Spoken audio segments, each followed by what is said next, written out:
चंद्रपूर जिल्ह्यात 2 विविध घटनांत महाशिवरात्रीनिमित्त अंघोळीसाठी गेलेले 6 जण बुडाल्याची घटना उघडकीस आली आहे। पहिल्या घटनेत 3 सख्या बहिणींचा पोहताना दुर्दैवी अंत झाला, तर दुसऱ्या घटनेत आणखी 3 तरुण मित्रांचा बुडून मृत्यू झाला आहे। पुण्यातील स्वारगेट एसटी स्टँडवर झालेल्या बलात्काराच्या घटनेनंतर उपमुख्यमंत्री अजित पवार यांनी कठोर प्रतिक्रिया दिली आहे। त्यांनी आरोपीला फाशीची शिक्षा होण्याची मागणी केली असून पोलिसांना तातडीने आरोपीला अटक करण्याचे आदेश दिले आहेत। उंब्रज गावातील नीलम शिंदे या 35 वर्षीय विद्यार्थिनीचा अमेरिकेत 11 दिवसापूर्वी अपघात झाला होता, मात्र अजूनही तिच्या वडिलांना मेडिकल इमर्जन्सी म्हणून व्हिसा मिळू शकलेला नाही। रुग्णालयात मृत्यूची झुंज देत असलेल्या लेकीला पाहण्यासाठी वडिलांना मंत्र्यांच्या बंगल्यांच्या पायऱ्या झिजवाव्या लागत आहेत। हे दाहक वास्तव समाज माध्यमांवर व्हायरल झाल्यानंतर याबाबत तीव्र प्रतिक्रिया उमटू लागल्या आहेत। साताऱ्यातील आंबवडे खुर्द येथे पत्नीच्या घरी येऊन पतीने घर पेटवून दिल्याची घटना घडली। दोघांच्या वादातून पतीने घरात पेट्रोल शिंपडून आग लावून दिली।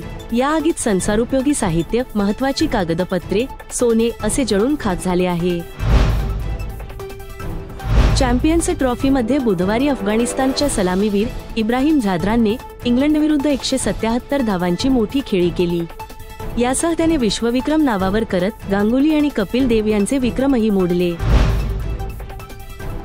फलटण तालुक्यातील साखरवाडी येथे बुद्धविहारासाठी जागा मिळावी या मागणीसाठी उपोषणकर्त्यांनी 16व्या दिवशी गळ्यात मडकं आणि पाठीला झाडू लावून फलटण प्रांताधिकाऱ्यांना दिले निवेदन।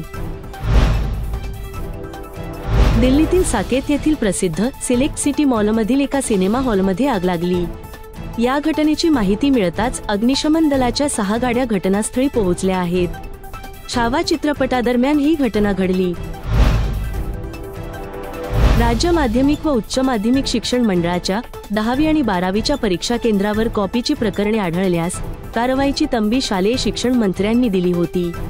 या प्रकरणी बोर्डाला वर्धा, चंद्रपूर आणि गडचिरोलीतील केंद्रावर 10वी आणि 12वीच्या परीक्षेत कॉपीची प्रकरणे आढळून आली। या केंद्रावरील केंद्रप्रमुख आणि पर्यवेक्षक अशा 4 विभागीय शिक्षक मंडळाच्या अध्यक्षांनी निलंबित केले असून इतर 2 प्रशासकीय चौकशी सुरू आहे। प्रयागराज येथील त्रिवेणी संगमावर सुरू असलेल्या महाकुंभमेळ्याची अखेर 1.5 महिन्यानंतर सांगता होत आहे। या काळात तब्बल 65 कोटी भाविकांनी इथं पवित्र स्नान केलं। महाशिवरात्रीच्या अंतिम स्नानाच्या पर्वासाठी सकाळी 8 वाजेपर्यंत लाखो लोकांनी पवित्र स्नान करत हा महारेकॉर्ड कायम राखला। इस्रायल आणि हमास यांच्यात गेल्या 1.5 वर्षापासून युद्ध सुरू होतं। आता दोघांमध्ये शस्त्रसंधीचा करार झालाय। या युद्धात आतापर्यंत जवळपास 46,000 लोकांचा मृत्यू झालाय।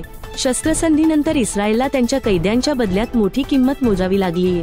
4 कैद्यांच्या मृतदेहाच्या बदल्यात हमासचे शेकडो कैदी सोडावे लागणार आहेत। हे कैदी असे आहेत ज्यांना दहशतवादी घटनांच्या आरोपाखाली अटक करण्यात आलं होतं।